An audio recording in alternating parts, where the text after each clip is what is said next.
أعوذ بالله من الشيطان الرجيم بسم الله الرحمن الرحيم الحمد لله رب العالمين والصلاة والسلام على محمد وآله الطاهرين اللهم صل على محمد وآل محمد وعجل فرجهم قال أمير المؤمنين إن أولياء الله هم الذين نظروا إلى باطن الدنيا إذا نظر الناس إلى ظاهرها. أمير المؤمنين کلمہ حکمت 432 میں اولیاء کی صفات بیان کرتے ہیں.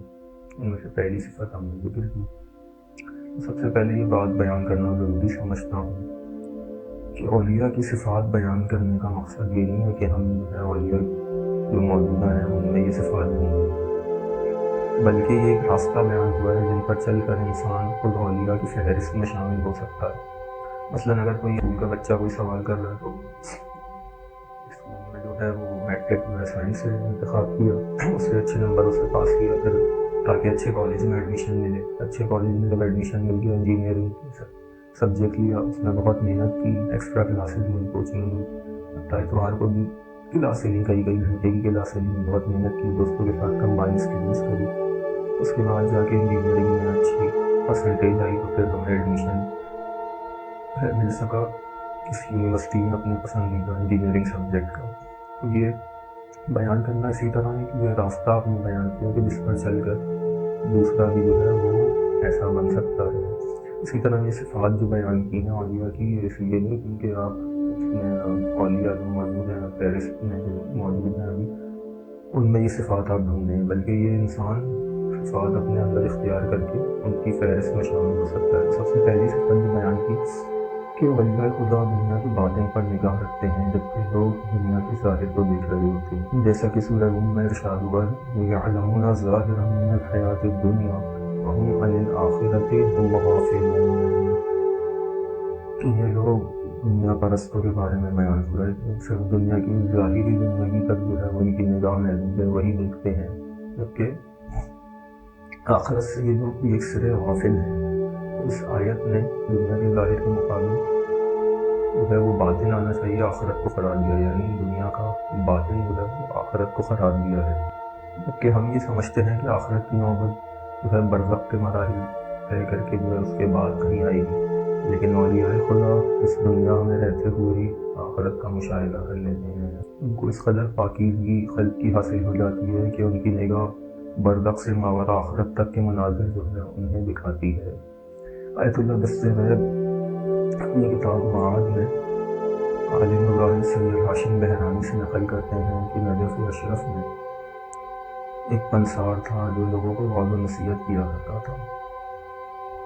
اسی دوران اثنا میں ایک خان کے شاہی خاندان کا فرد امیر المومنین کے جوار میں آ کر پناہ گزیر ہوا اور وہ ساری اپنی جمع جائیداد جواہرات ہیرے وغیرہ ایک صندوقچی میں بند کر کے رکھا تھا، اس نے لایا تھا. اس کو کہیں سفر پہ جانا پڑا تو اس نے دیکھا امانت جو ہے کس کے سپرد کروں گے لوگ جس سے مجھے واپس بھی ہو جائے. تو اس نے دیکھا کہ یہ پنسار جو ہے یہ وعظ و نصیحت کرتا ہے، ظاہر آدمی عابد ہے، لوگوں کو نیکی کی نصیحت کرتا ہے، خود بھی نیک آدمی ہے. تو اس کے پاس جو ہے وہ اپنا صندوقچہ رکھوا دیا اور سفر پر چلا گیا. لیکن جب واپس آیا اور اس سے اپنی امانت طلب کی تو اس نے انکار کر دیا کہ پہچاننے سے ہی انکار کر دیا کون سی امانت. اب وہ پریشان ہو گیا، اس کی ساری جمع پوری دولت وہی صندوقچے میں تھی.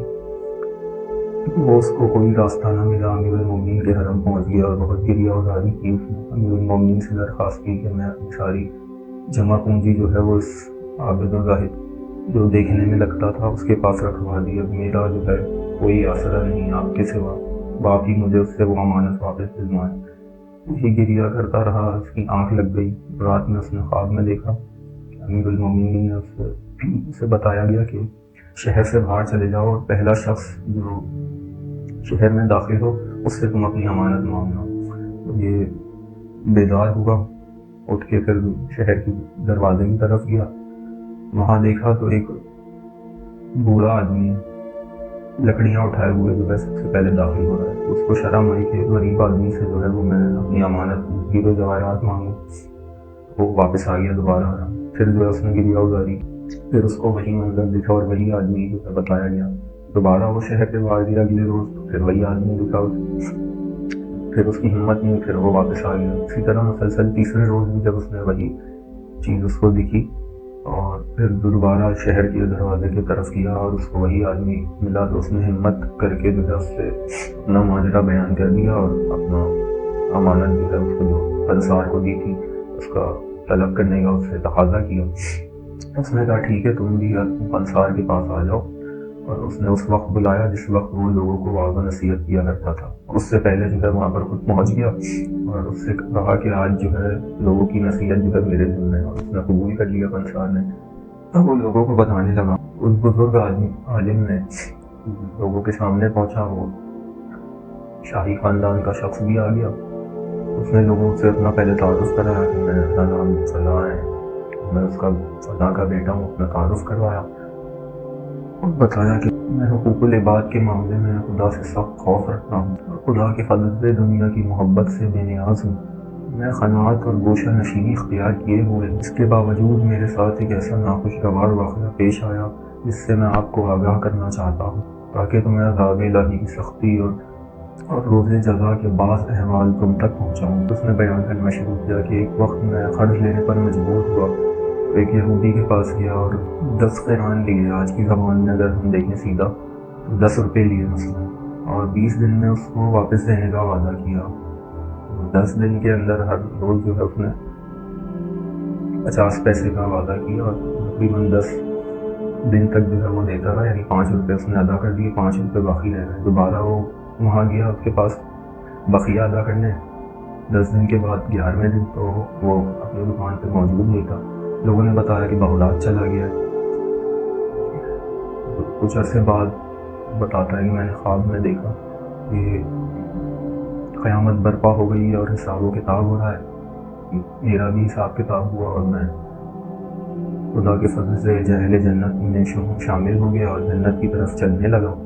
پل صراط پر جب پہنچا قریب تو جہنم کی آگ جو ہے وہ اس کی چنگھاڑ محسوس ہوئی اور ایک اسی سے چنگارا باہر ہوا، اور وہ یہودی میرے سامنے آگ میں جلتا ہوا میرے سامنے آ کر کھڑا ہو گیا اور مجھ سے 5 روپے کا وہی مطالبہ کیا۔ میں بہت گڑ گڑایا کہ اس موقع پر میں کیسے تمہیں ادا کر سکتا ہوں، لیکن اس نے کہا کوئی چارہ نہیں بچنے کا۔ اس نے کہا اگر یہ نہیں دے سکتے تو میں تمہاری اپنی ایک انگلی تمہارے سینے پر لگاؤں گا، اس کی مجھے اجازت دو۔ تو اس نے ناچار ہو کر وہی قبول کر لیا۔ وہ بتاتا ہے کہ اس کی ایک انگلی ایسی سخت میرے سینے پر لگی کہ وہ زخم آج تک نہ بھر سکا، اتنی شدید مجھے جلن ہوئی کہ میں اس وقت خواب سے بیدار ہو گیا۔ آج تک یہ زخم جو ہے میرے سینے پر باقی ہے۔ پھر اس نے اپنا سینہ لوگوں کو کھول کر دکھایا، یہ دیکھ کر لوگوں میں چیخ و پکار اور آہو فغاں بلند ہو گیا، اور وہ انصار بھی خوف عذاب الہی سے ڈر گیا اور شاہی خاندان کے فرد کو اکیلے میں بلایا اور اس پر معذرت کی اور اس کی امانت اسے واپس کر دی۔ بس حرام مال آخرت کی بربادی لاتا ہے، مال کتنا ہی زیادہ کیوں نہ ہو، اور یہ خدا اس سے حرام مال سے دوری اختیار کرتے ہیں، جبکہ دنیا دار اور دنیا پرست ایسے مواقع کی تلاش میں رہتے ہیں۔ ہماری روزمرہ کی زندگی میں بھی اکثر اوقات سچ بولنے والا گھاٹے میں رہتا ہے، جبکہ جھوٹ بول کر جو ہے لوگ فائدہ اٹھا لیتے ہیں۔ خداوند متعال قرآن میں فرماتا ہے جب یہود و نصارہ سے مباہلے کا واقعہ ہوا تھا تو رسول سے خدا نے کہا تھا کہ کہہ دیجئے تم اپنے بیٹوں کو لاؤ، ہم اپنے بیٹوں کو لاتے ہیں، تم اپنی عورتوں کو لاؤ، ہم اپنی عورتوں کو لاتے ہیں۔ پھر قرار دیتے ہیں لعنت، خدا کی لعنت جھوٹوں پر، خدا بھی جو ہے وہ جھوٹوں پر لعنت کرتا ہے۔ بس بندگان خدا اپنا ظاہری نقصان کو قبول کر لیتے ہیں کہ ان کی نگاہ کی دنیا کے باطن یعنی آخرت پر ہوتی ہے، لیکن رحمت پروردگار سے دوری کے اسباب بھی اپنے لیے مہیا نہیں کرتے اور ان سے دوری اختیار کرتے ہیں۔ دنیا پرست ان باتوں کو نہیں سمجھتے، بلکہ وہ صرف ظاہری منافع کی فکر میں رہتے ہیں۔